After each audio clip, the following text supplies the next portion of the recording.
Welcome to Frontlines. I'm Karnig Kerkonian, joining you today as always with my co-host and friend, Garo Ghazarian.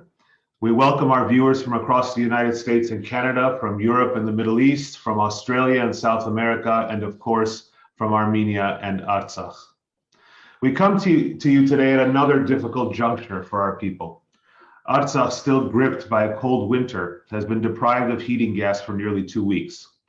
The world focused on Ukraine. Aliyev again has taken advantage of the preoccupation in Europe to threaten the Armenians of Artsakh with disinformation, with terror, and even with shootings.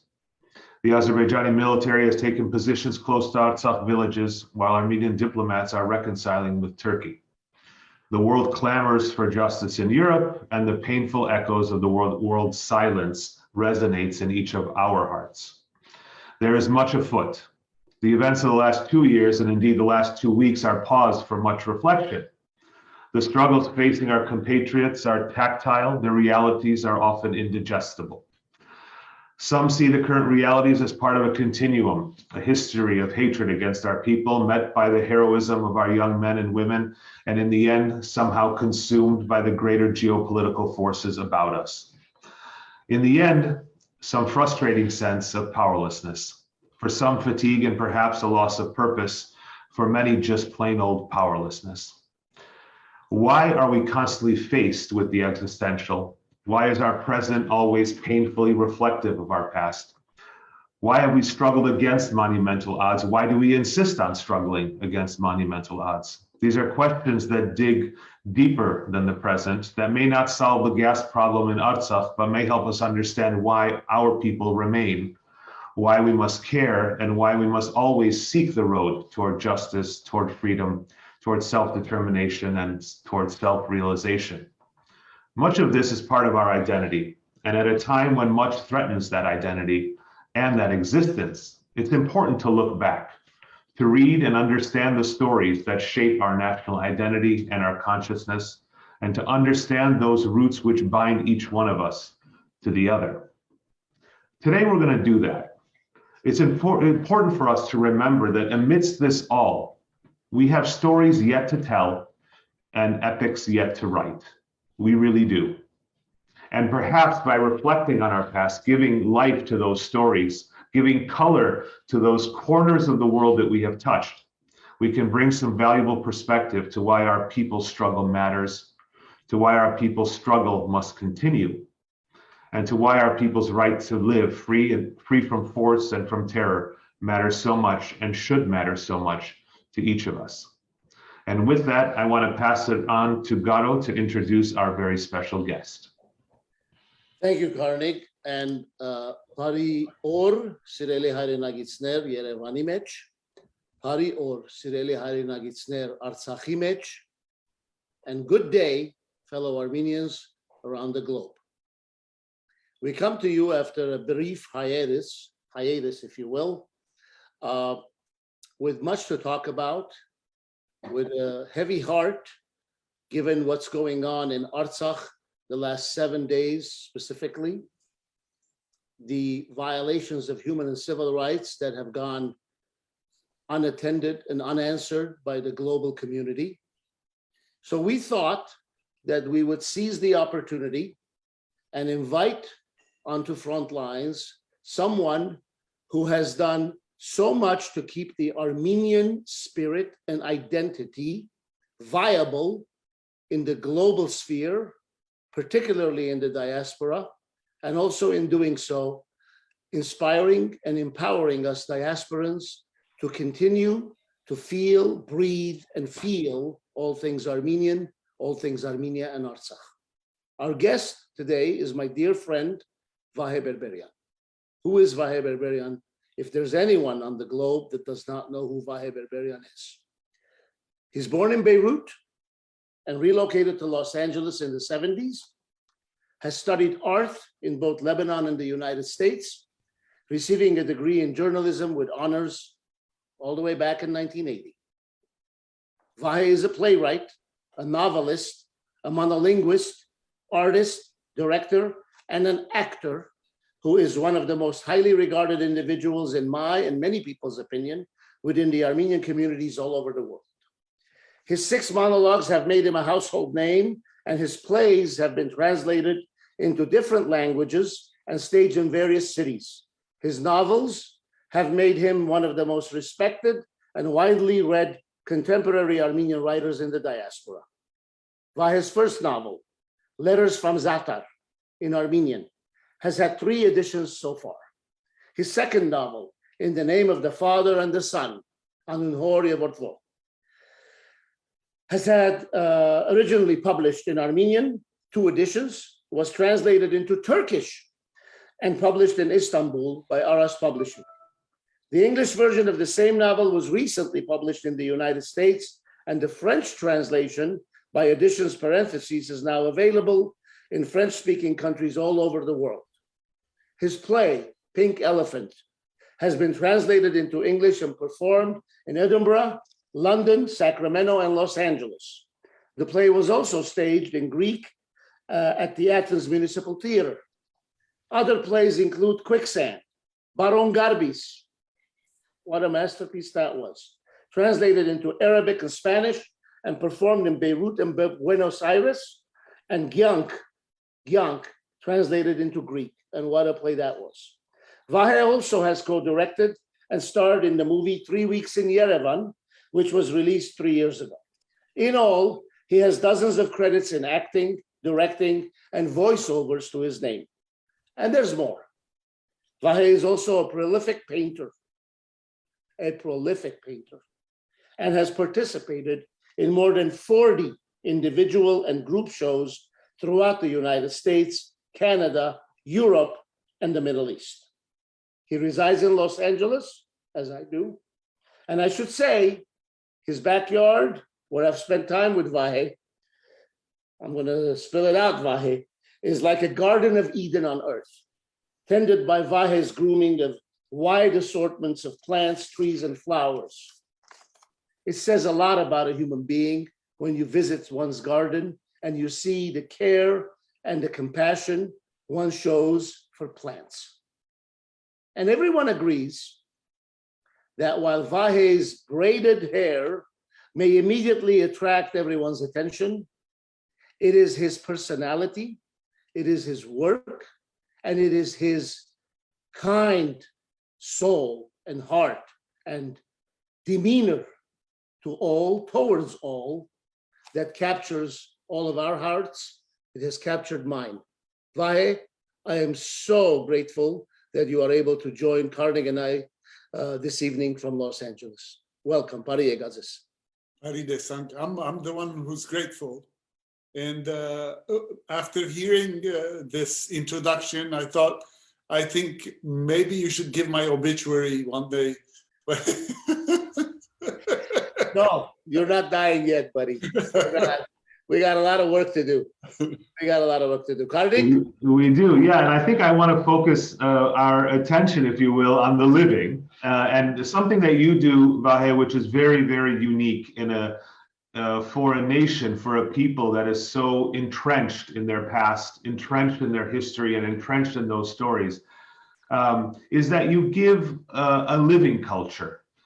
This is a culture that is developing, that is creating, that is being created now, monumentally, if you will, in the diaspora, which is unique in and of its own sense. I wanted to ask you, with respect to whether it's through your paintings, through your theatrical pieces, through your novels, these stories unify a dispersed population, a dispersed people, whether they're in Armenia and Artsakh, whether they're in the Middle East, or pretty much our viewership, right, from across the world. Mm-hmm. And I want to ask you, in your opinion, what is the value of those threads of living culture? What do you when you create, do you create with that sense that you're tying people in from various different geographical places into that common narrative, that living Armenian cultural narrative? Would you mind, your thoughts on that? Well, first off, Karnig, I should say that when whatever I'm doing, when I'm working on a novel or a play or a script, even I can say it's the same with painting. My main objective is to tell a story. I think that's the most important thing in any form of art. Because to keep your audience enthralled, to keep the attention of your audience is the most important thing for a writer or for any other artist. Because no matter how important your message is, no matter how profound your thoughts are, if you put your audience to, or if you put your reader to sleep, then you've lost them. You're not going to be able to reach them. So this is why my main intention is, first and foremost, to entertain and to keep the attention of my reader. And then, of course, with it comes the choice of the story itself, which brings me to your question. I do my best in order to incorporate my Armenianness or our Armenian reality in whatever I'm creating. And I do this not only because I think that I want to share my Armenianness with my readers or with my audience, but also because I believe that one should write about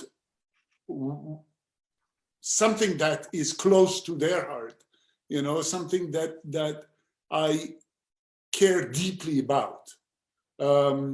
Hence my Armenian topics and subjects.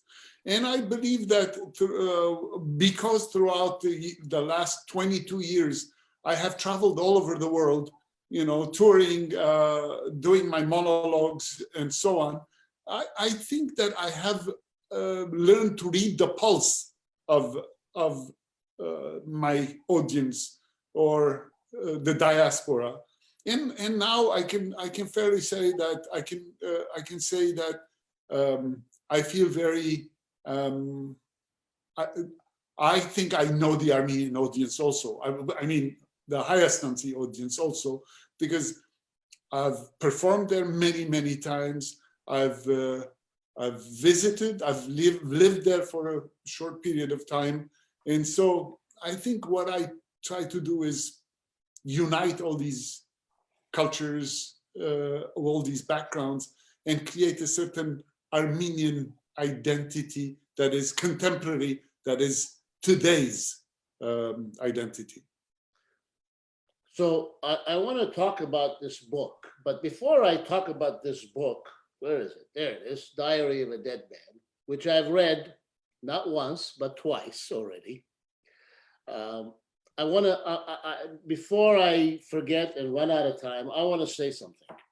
Now, we're not book critics like somebody, opined on Instagram. Are these guys now book critics? That's what somebody said. And I was compelled to say, no, we're not book critics. We're not. But we are disciples of all things Armenian. And Vahe, you are all things Armenian. And one of the things that you are also Armenian is that you always have painted as a complement to writing and acting. Mm-hmm. And you have been very vocal about your inability or unwillingness to forfeit one for the benefit of another. So tell us briefly, if you would, what drives you to paint, what is your motivation, and what is it that you are trying to express through your art in terms of painting? Okay, Garo, I should say that I started painting and writing and acting at a very, very young age. When I say very young age, I mean like I was doodling much like earlier than I started talking or was able to write. So So my father, as I grew up in my teens, my father used to say, you cannot do all these things all at the same time. It's impossible. You're going to be jack of all trades, master of none. You have to concentrate on one thing. You want to be a writer, just write. You want to be a painter, you have to paint. You can't do all these things. But by the way, I was also dabbling with music at the time. So there was even one more thing that was on my plate. And then, and it got to me, to be honest with you, for the longest time, I felt guilty that I couldn't forfeit one for the other, As a matter of fact, in my late teens, I stopped playing music because I thought, okay, this is one thing I will sacrifice because I will never be a fantastic musician. And mediocrity scares the shit out of me. So I thought, okay, I don't want to be a mediocre musician. So that, I erased that part of my thing. And then it took years for me to realize that my father was wrong, honestly, because what I wanted to do was to create. It wasn't like I wanted to be a doctor and a painter and a plumber and a pilot all at the same time. No, it wasn't like that. It took me years to realize that all arts are one. They complement, they supplement each other. And if you're good at one thing, most probably you're good at something else because your desire to entertain, to tell stories, it encompasses all these different forms of art. So coming to your question, I paint because I feel that, okay, right now, this is the best way for me to express myself. And when I write, I think this story can make a good novel, or this story can make a good play. And so that's how I choose. And then, and also I have to tell you, sometimes it also depends on my sort of mien, my state of being. For example, when I'm touring, when I'm doing my monologues, sometimes I feel that, oh, okay, I want to be home and I want to be all by myself and I want to paint or I want to write. That's all I want to do. I don't want to see people anymore. I don't want to be with people. An attack of demophobia, comes over me. And then when I am in my studio and I've been working for 2 months or 3 months, I feel like, okay, time for me to come out and be the entertainer. My split personality comes out, and so, yeah. Well, I have to say, when you say split personality, I've obviously, like probably everybody watching, has seen your monologues and has laughed with you and laughed at ourselves as Armenians through you. And when I read Diary of a Dead Man, it clearly was a split personality, Vahe, let me say, because there wasn't anything funny about it. It was very serious. It was very woven. It was, it was gripping. It tied in a historical period with really kind of vibrant characters. And I wanted to ask you, no artist likes to be pigeonholed, right? But a lot of people know you from the humor, right? I mean, they know your comedy shows, they know they've laughed with you, and I can't help but wonder that's reflective a little bit about our nation as well, if you really think about it. There's been so much suffering, and yet there's so much that we laugh about and enjoy and share with one another. And my question is, you said that in traveling and performing, you've you've gotten the pulse of, I think pulse is the word you used, of the audience. My question is really in two parts. First, prior to the war, the Artsakh war, what did you feel as some of those dominant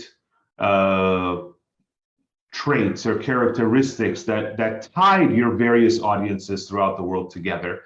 And in your opinion, what do you think is changing, or is anything changing post-war? And what do you see affecting that kind of national consciousness in terms of what binds us together?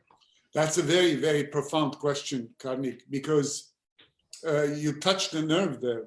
Because I keep thinking about this. Before the war, I think I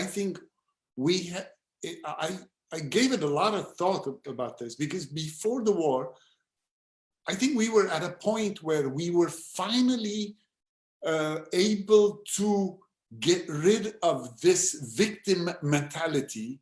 You know, we felt that, okay, 100 years have passed, the genocide is recognized, unrecognized, doesn't matter anymore. It happened, okay, we lived it, and now it's time to move forward, to move on, you know, to create something new, to create a living culture.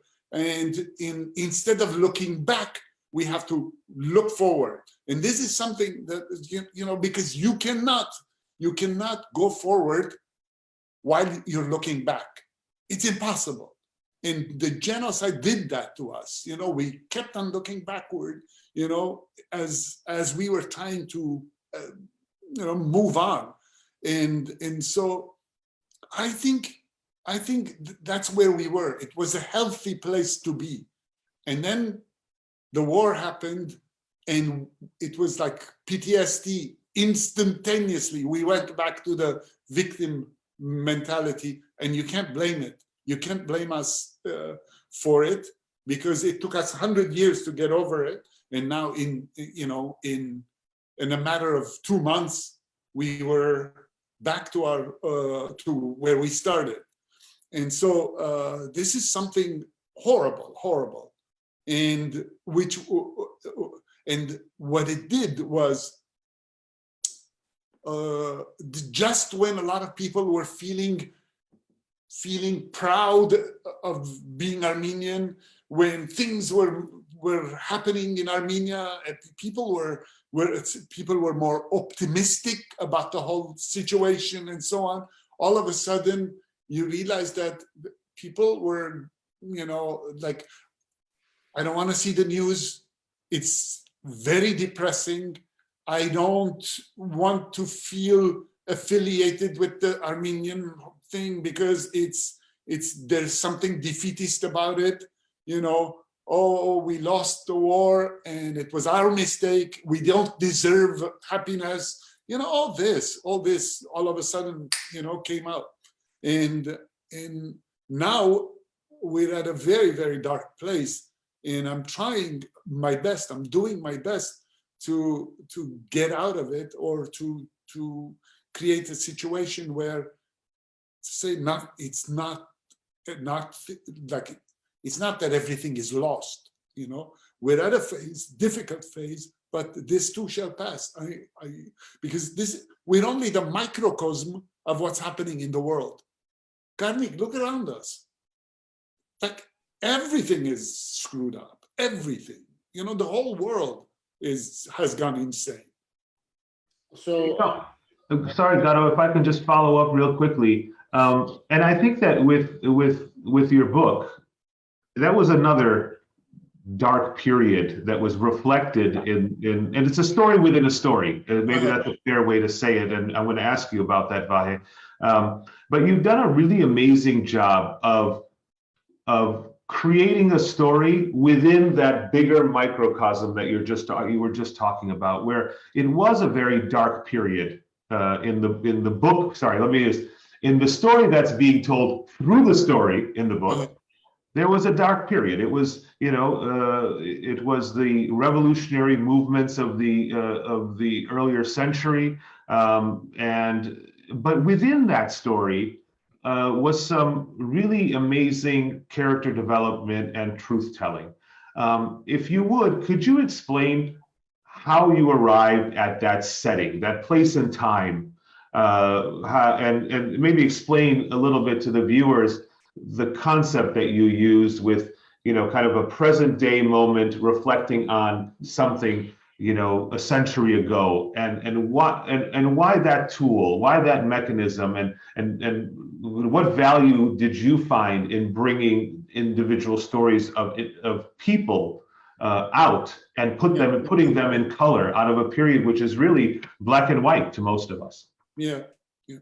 Well, okay, so the seed germinated maybe when I was 18 years old, and I was touring, and I met this guy, and one day, these are during my hippie times period, where I met this guy in Bulgaria, and he said he was talking about, we were somewhere near a cemetery, and he said something like, do you know, my grandfather spent some time in the cemetery because people thought he was dead and he couldn't come back. That was it. Wow. That was it. That one sentence, like it lived in my mind for the longest time. And then one point I was reading about the Russo-Romanian War against the Ottoman Empire, and I realized that there were a lot of Armenians fighting in that war. Actually, there were two generals.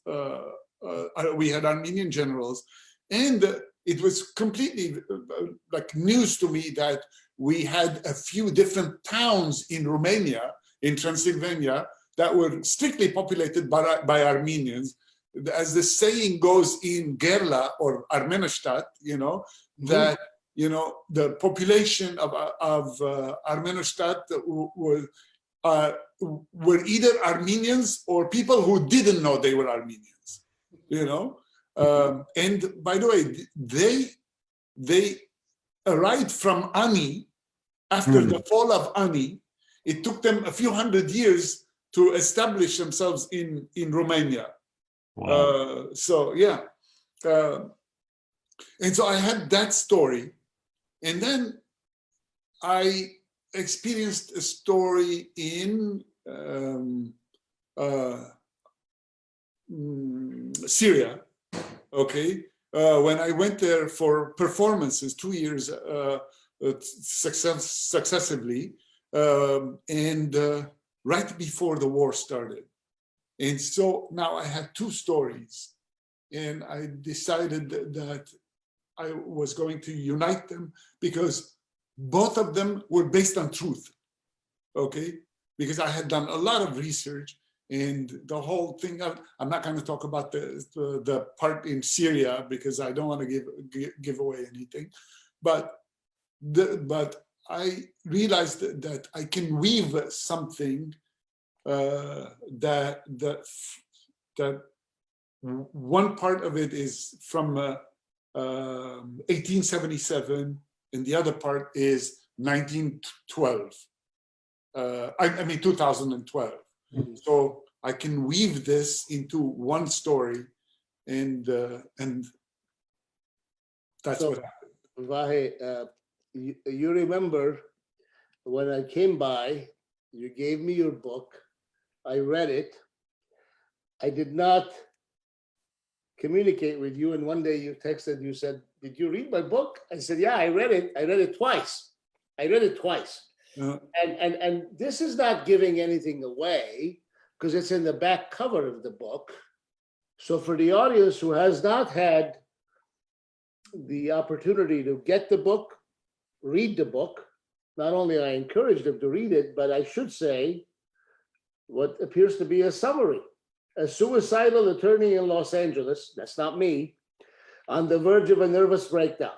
That's also not me. A patient in a convalescent home in the war-torn city of Aleppo. What could they possibly have in common? A mysterious war diary from 1870 binds these two perfect strangers unraveling a string of family secrets and buried legacies that threaten to upend the attorney's life and identity. And yes, it is clearly what it says. It is packed with uncanny twists and hair-raising turns. The Diary of a Dead Man, this masterpiece that you have authored, Vahe, it took me, and it takes, I believe, every reader on a harrowing odyssey, from the postcard perfect veneers of the City of Angels, where you and I live in, to the rubble and chaos of war-torn Aleppo, delivering ultimately a heart-wrenching story prescient to our current times. Now, by the way, you know who wrote that? Eric Ghazarian wrote that. Eric wrote that. Well, Eric has not done injustice to describing what is in this book. There are passages in this book, for example, I have been having the same dream over and over again. In my dream, your father is at our house in Kesap. Well, that really touched my heart as a fellow Kesapzi, and I'm wondering who has let him in. This descriptiveness of the house is empty and your father is standing there in the middle of the living room trying to tell me something, but every time he opens his mouth, he throws up blood. How do you come up with this stuff? If you recall, I said, Vaya tu gentes, but you're like a gent that crosses the river while the rest of the people are sitting there pondering what to do with themselves. This is brilliant. It really is brilliant. And yes, we're not book critics, for those who think, what are these guys are book critics? Now, we're not. But you know what? We can read a book and understand the depth of it. And boy, it is deep. And boy, it is gripping. And boy, I haven't read a book in over 20 years, and I read that book in no time. But I thought, gee, I missed a lot, so I had to read it again. Where is all this coming from? Where did your research come from? I know that there's truth to it all, but how you wove it together, and what were you trying to say? What was your message? I got my message. I don't know if you want to reveal it to the audience. Maybe everybody gets their own message, right? It's like these movies that have an ending that it leaves it hanging for the audience to make their own conclusion. And one's conclusion may be different than the others. Garo, as I said, when I'm writing something, whatever I'm working on, my intention is not the message. My intention is my intention is first and foremost to tell a story, a gripping story, to keep you awake. That's my main intention, because I'm sure it was the same thing with you. At school, at university, you had all these teachers who were incredible, who had incredible knowledge. Okay, they knew exactly what they were talking about, and yet you fell asleep because they had no delivery. You didn't learn much from them, even though they were, they were authorities in whatever they were teaching. On the other hand, you had other teachers who weren't as knowledgeable as the other ones, and yet they had this oomph, they had this ability to keep you awake, to share with you something that would stick with you for the rest of your life, because they kept you awake, they grabbed your attention, And for me, that's the most important thing. And this is something that I have always said that it's missing in the Armenian culture. We're so esoteric. No one is saying what they mean. No one is telling a story. Everybody's this,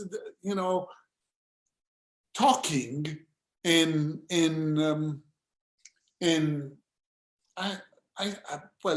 I'm sure you know what I'm talking about. I don't want to go say. They're talking in circles, but they're really not saying what they want to say. Absolutely. It's the same in our newspapers. It's the same everywhere. Where you want to tell the writer, Babam, what is it that you want to tell me? Just tell me. I don't need poetry in this. Just tell me the story, the crux of the matter. Well, this is my first and foremost intention was to tell the story, okay? And the message is, I don't want to be didactic at all. I don't like being didactic. And yet, I believe that you impart with a certain wisdom.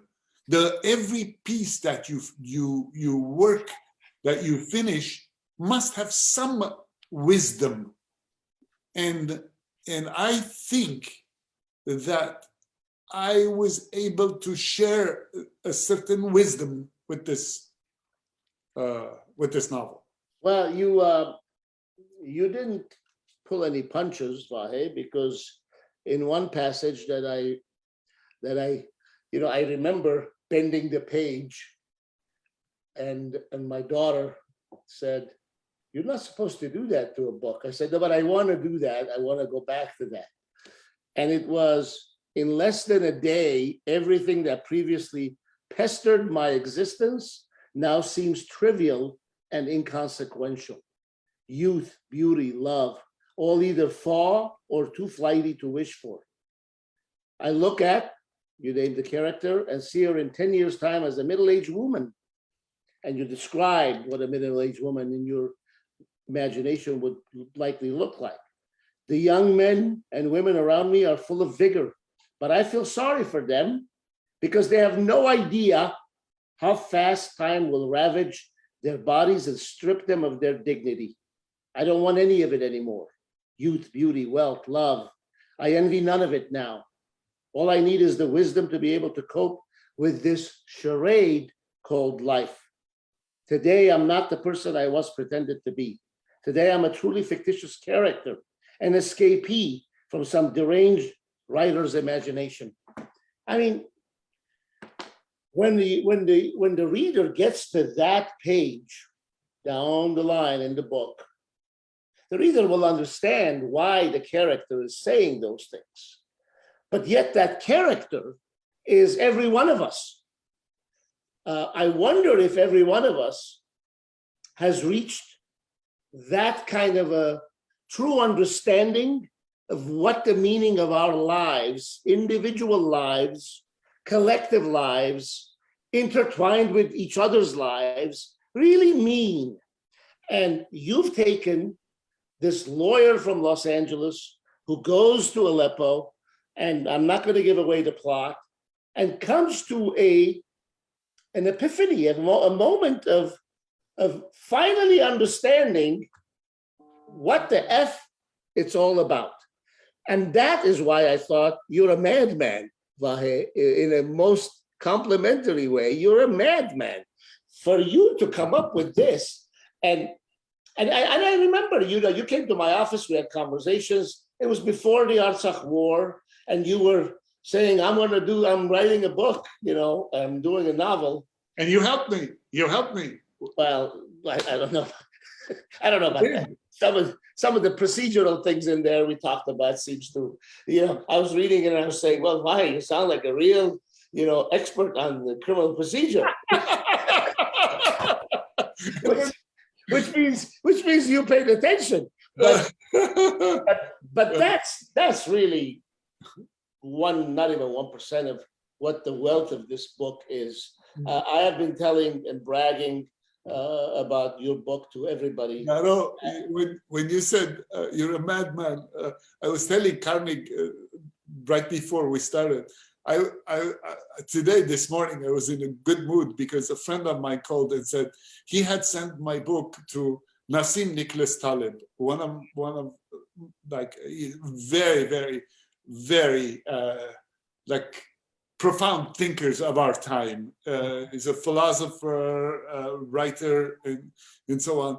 And he's born in Beirut, but he teaches at Columbia. Anyway, he's someone I deeply respect.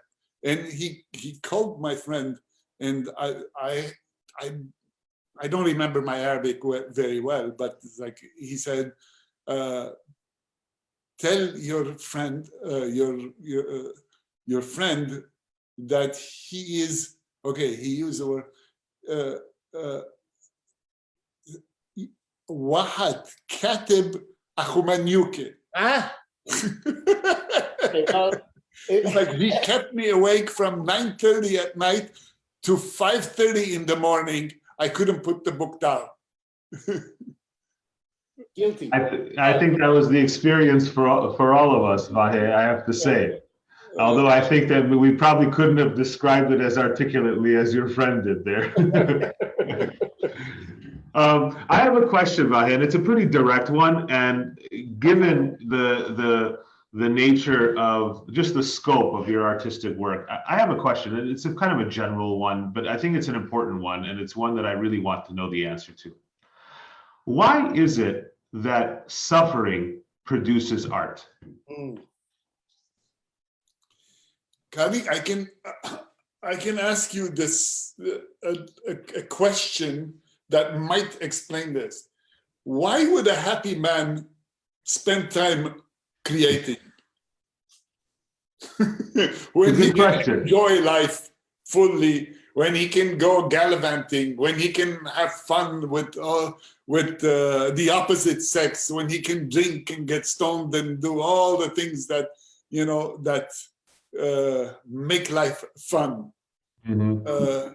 Only misery makes you sit down and say, all right, I have to write this. This is my joy. This is the source of my joy. In a way, I think Freud explains that in his term sublimation, where you sublimate, where you purify your desires into a form that is acceptable by society, So I think that's what it is. Because when you're happy, you don't think of creating. You're living, because art is preservation only. Art is only preservation, while life is something else. This is something that has kept me awake very many nights. The conflict between life and art. So since you're talking about art, you put on December 6th this on your social media. You see? English literature, I will die for your honor. That represents English literature to you. French literature, I will die for love. American literature, I will die for freedom. Russian literature, I will die.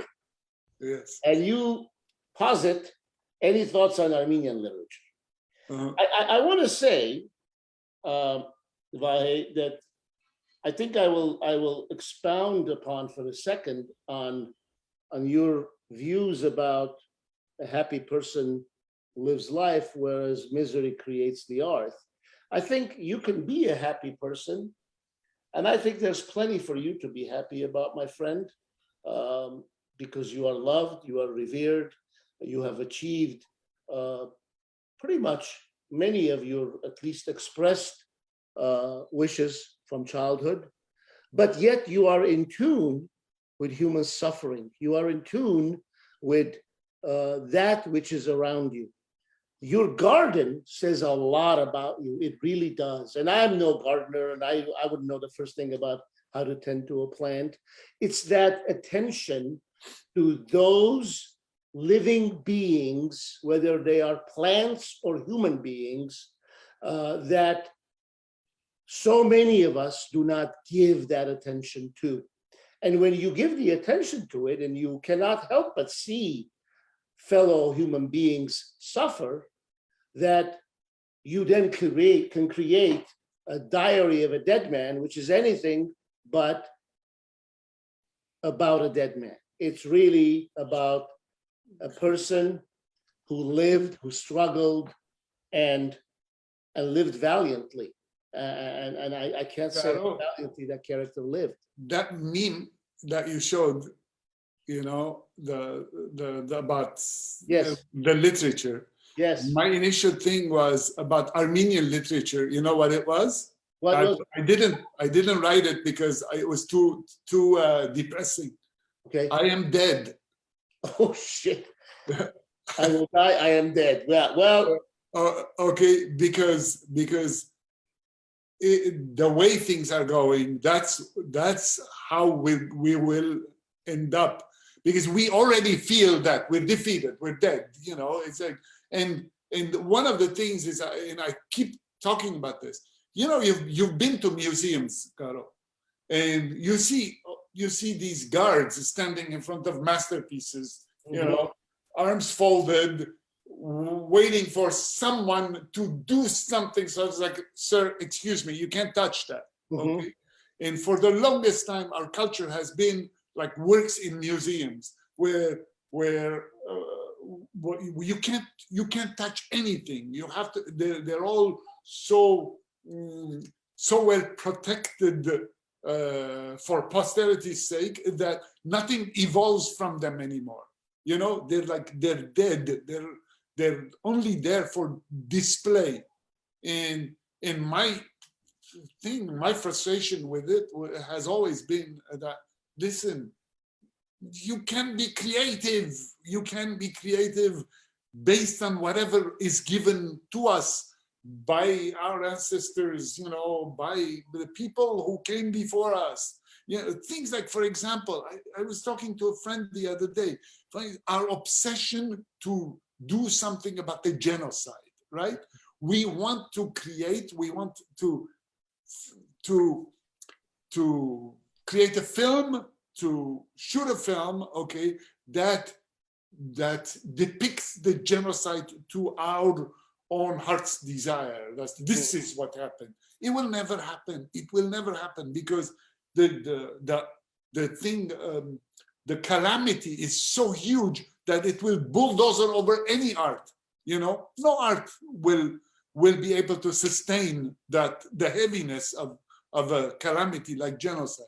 However, if we were a little bit more creative, you know, and instead of telling a story that no one, do you want to watch a genocide story about any nationality? Tell me, a genocide story. If I tell you, Garo, there's an incredible movie about the Irish genocide.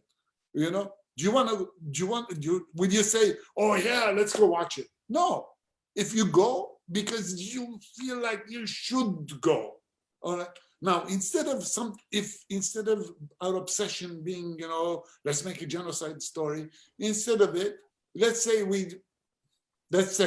for example, a story about a man who creates a time travel machine, okay? And he has a young son who's maybe 22 years old and who, unbeknownst to him, one night uses the time machine to go back to 1915, okay, maybe February, and with the idea that he will tell Daniel Varoujan and Siamanto and Gomidas and all the people who were arrested, intellectuals who were arrested, he will tell them, be careful, you're going to be arrested on April 24, okay? And there's a genocide, you know, looming, and so on. Yeah. Now, can you imagine a story like this, where it would be entertaining, it would be fantastic, based on a certain, you know, like you're giving a certain reality based on some fantasy. There's so much that you can do with, but we hardly ever try to be creative with our stories. And this is very painful for me. Another thing that was painful for you, Vahe, and you know, and we've seen some people commenting on the program right now, and people have talked about it in the past, and you and I talked about it briefly some time ago. You had this wonderful, every Sunday at noon, I would watch you, and then with the devastation and the calamity, that's the word you used for the genocide, and it's no less fitting to use that same word, in a microcosm of a 44-day war, the calamity that took place, to our compatriots in Artsakh. Uh-huh. I recall you saying, I'm just heartbroken, and I cannot be humorous during this time. Yeah. I think just as you said that the genocide as a movie may be very depressing, and perhaps I even confess I would not want to go watch a genocide movie that is all about suffering, if you will, but a twist of it, maybe something entirely different. Do you have any plans to return to your Sunday shows that seems to have been very, very well received? And if not, what are your plans in terms of touring, in terms of doing your violence, Sagain, Yete, Uremen, all the other wonderful one-man productions? Okay, I don't know if I'm willing to go back to the shows, Sunday shows. Mm-hmm. And it's not because it's too depressing and I can't talk about it anymore. Because that is true, by the way. At one point it got so depressing that I was crying. I was literally, right before the show, I was crying. It's like, I don't want to do this. I don't want to talk about this anymore. It was too much. Because it was like when we started, the week we started, my mother had a series of strokes, okay? And a couple of weeks later, there was an attack on Armenia. Now, in the meantime, the COVID shit was going heavier and heavier, and then there was the explosion in Beirut, which was devastating, and then the war in Artsakh. I mean, there was no room to breathe. It was just unbearable. But also, I realized that at one point, there was too much noise, Garo. Everybody was talking, everybody was expressing a view, and there was no respect for anyone, no one was listening. Everybody had become a general, everybody had become a scientist, everybody in overnight we created authorities on everything, military experts overnight. And I thought, okay, somebody has to shut up. And I shut up. And so I have a new monologue, and I've been trying to convince Christina, my producer, to, that we should start. And she's very cautious because she doesn't know if this COVID thing is over, is it's going to come back, or if we commit ourselves to a theater and we start the shows, something might break out again and then would be up in the air. So, but I think now she's convinced that we should start. And I think in a matter of a couple of months, I will open my new monologue. Excellent news. Yeah.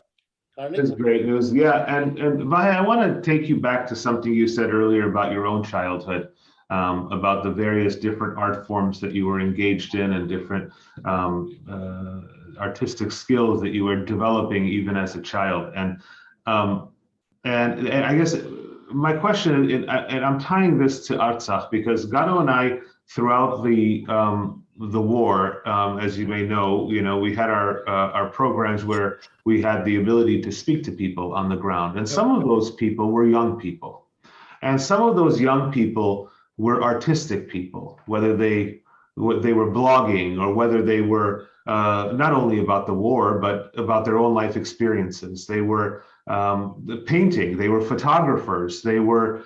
And some of those interviews, I think, were the most difficult for Garo and me, not because they were children necessarily, although obviously that played a lot into it, but to see the reality shaping their vision and that pain going through them.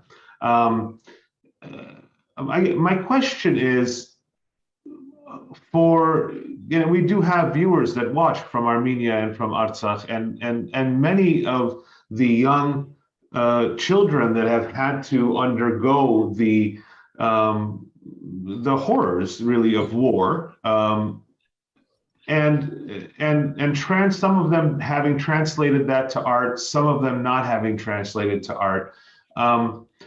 What do you see as the power of art to help people, especially young people, come to terms with realities that are very difficult for adults, that are already difficult for adults, which would be infinitely more difficult to children? And the reason I ask is that, we know of our viewers, there are young kids that whose parents watch our program in Stepanakert, who watch our program, that they've been displaced from Shushi in Yerevan, and they're concerned about their children, obviously, like most parents would be, and they're concerned about their children's ability to get past what was already a difficult period, right? COVID, not being in school, and then on top of it, an epic war for our people, and a real kind of massive shift in the understanding, right? I mean, there's this idea of self-realization when you're protected, you are a nation, a sign of pride for the global Armenian nation, and then you have this war that is so devastating and has turned people's lives upside down. What are your thoughts, or what can you say to them, to those parents and their children? And I'm curious to hear from you as an artist who yourself as a child found expression in art. Your thoughts? It's a very, very profound question, Karnig, because here's what's profound about it. We talk about the war, we talk about devastation and so on. These are existential threats, right? Okay. So when there is this existential threat, you try to defend yourself or somehow escape from that threat, So you either run away or decide to stay and fight or find some way of dealing with this calamity that is threatening your existence. This is a physical thing. Now, just as there is the need to survive physically, there is the need to survive with your identity, okay? And because your identity is what makes you who you are, okay? If you survive physically, but you're not the same person, then there is something not quite right there, okay? So it is so understandable that when there is an existential threat and you have some kind of a voice, some métier or some ability to express yourself, the first thing you do is you create in order to keep your identity alive. Just as you're worried about your physical identity, you think of your metaphysical identity to keep it alive. And this is something very, very important, and probably this is why I create, this is why when there is existential threat of any kind, you see people decide to express themselves in any shape or form that they're capable of doing. Mm-hmm. I think Does that's it make sense to you? Yeah, no, I think it's a profound answer, quite frankly, beyond the question. I think it's a profound answer because seeing it's more than just a survival mechanism, but you're talking about the survival or the recapture of the identity that is being threatened by the existential threat. Absolutely, because if you survive, your body survives, but you're not the same person anymore because you have given in so much that it's not you anymore. Then there's something very jarring about the whole thing, and this is why it's very important to be because here's the thing, because in order to survive, we constantly compromise. We compromise and compromise and compromise until we get to a point where it's not us anymore. We don't even recognize ourselves when we look in the mirror. Yeah. So is it worth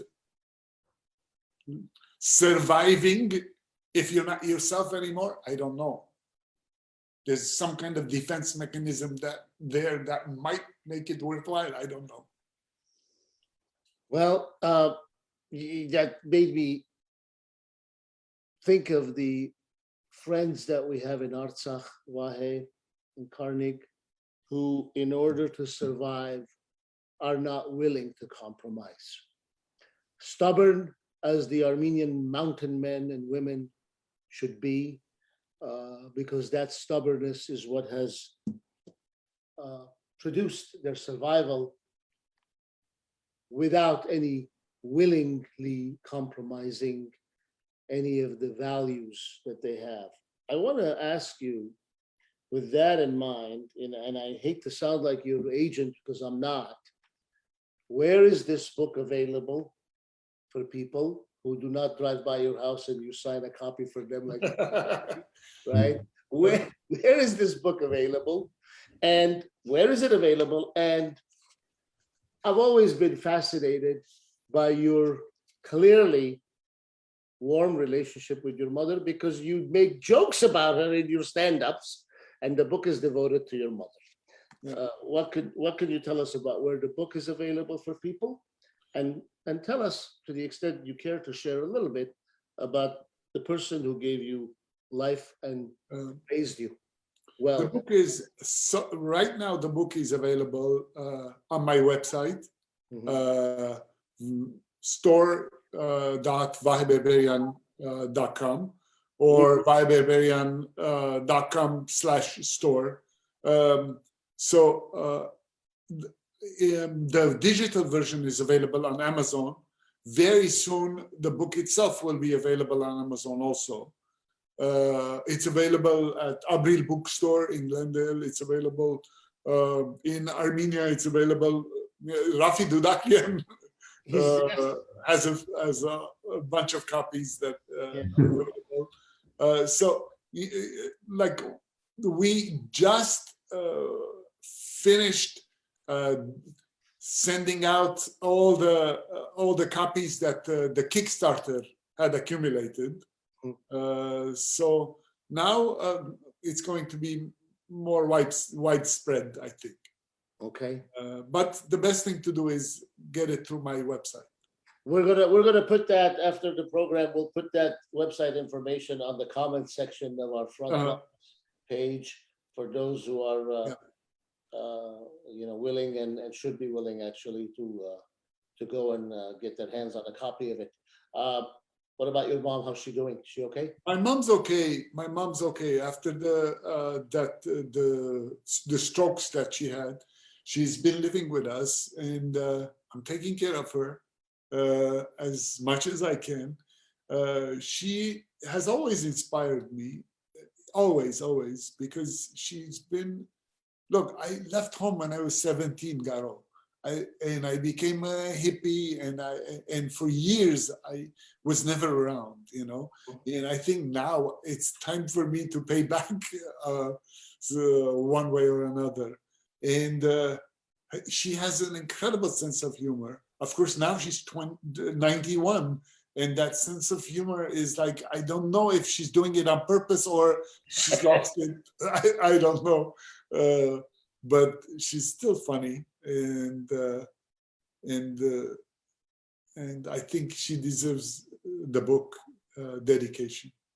She sure does. And Vahe, before we're up on our hour, but before we want to finish it up, I wanted to ask you, humor makes us laugh because there's always a sense of truth or wisdom to it, and before we part ways, actually hand it over to Garo for his final words, I wanted to ask you, coming out of the pandemic, the war, and having published this, rather serious work, what is the wisdom you can leave us with? What are your thoughts going forward that you could leave us with? Again, kind of an open, amorphous question, but it's a way for me to pick your brain, Vahe. Karnig, I think the most important thing for me at this point is the need for compassion towards each other, because I see, and it saddens me that on social media, we're always commenting, there are all these hateful comments about, one thing or another. Everybody's intent on expressing their views. We all think that we know something that the other person doesn't know. We all believe that ours is the right way and they don't know shit about anything, and so on and so forth. And we're at a point where I want to say compassion. Man, we're all one family, just every once in a while, listen. And if you don't agree, just, smirk and shut the fuck up. Just shut up, You don't have to say something about everything, because in the end, what Hegel said, Karnig, he said, tragedy is not between right and wrong. It is between right and right. When both sides believe that they're right, and in so many ways, we're all right in what we believe in, and you cannot destroy each other because you believe that your right is far more righter than the other person's, So this is I think the most important thing that I want to share today, because the more we deplete our forces by constantly criticizing one another, the more we'll be paralyzed. Well, thank you, Vahe. That was indeed inspiring and delivered in only the way that Vahe can deliver an inspirational message like that. So we appreciate your time very much, Vahe. We wish you continued success, great success with the book. And we see that some people have already put links on this live stream right now. So for those that are interested, I myself do not fashion myself as somebody with time to read for leisure, but I have to say, Vahe, when I picked up your book, I didn't do anything until I was finished reading your book and put it back down. And I have to say, it was amazing, very intricately woven, it takes you back and forth in a way that is coddled the entire way. I mean, you did an amazing job taking the reader through the twists and turns of pretty amazing historical facts and character development. And I know that at least off stream, Garo and I are going to ask you a question about one of the characters that we're just dying to know more about. So we're going to pick your imagination on that. But with that said, I want to pass it on to Garo for his final thoughts. Karnig, thank you, Okis. Thank you so much. From now on, I'm going to think of Vahe as Vahe Berberian, because I gotta say, I mean, I have, Vahe, I've come to your plays, I've come to your monologues, I've come to your, art shows, if you will, exhibitions, but this is something else.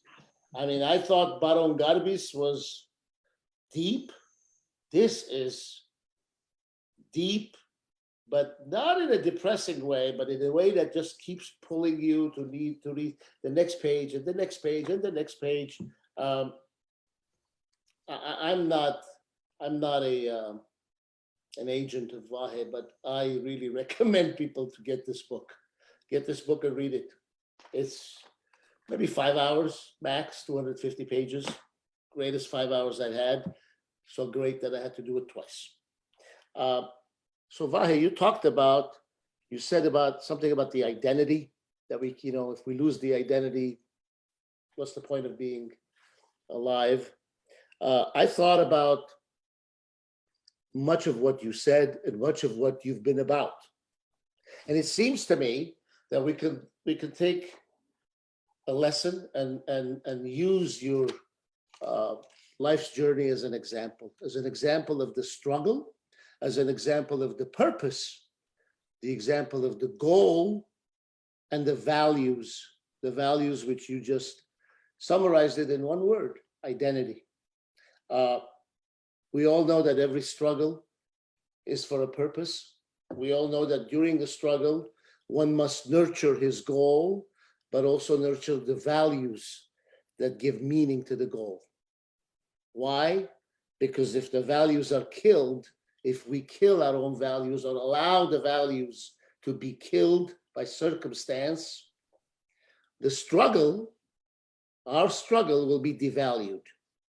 And the goal that started our struggle will become meaningless. You put it best by saying compassion. Yes, I agree. And I think your best post the last month was, if you hate a person, then you're defeated by them. Confucius. There's too much hate. There's too much Armenian versus Armenian hate. And I often wonder, does the Turk, does the Azeri, who is threatening the lives of Armenians in the villages, in the border regions, is he thinking that this Armenian in this household belongs to this political party, therefore I will not kill him, but the other one belongs to another party, I will kill him and behead him? No, they do not. There are too many people willing to do Armenians harm and stand in the way. I think Armenians would do Armenians a great deal of service if they exercise compassion, and if they don't have anything nice to say about somebody else, as Vahe put it, shut the F up. Vahe, my wish for you is to never shut up, to never shut the F up or any way up, to keep on speaking, to keep on expressing yourself, because through your humor, through your serious work, through your art, you feed our struggle, and you feed our goal, and you feed our purpose, and you help us shape our own identity. I thank you. I love you. I will see you soon in your backyard with some tea. Thank you. Thank you, Vahe. Thank you, guys. Thank you so much. Bye-bye.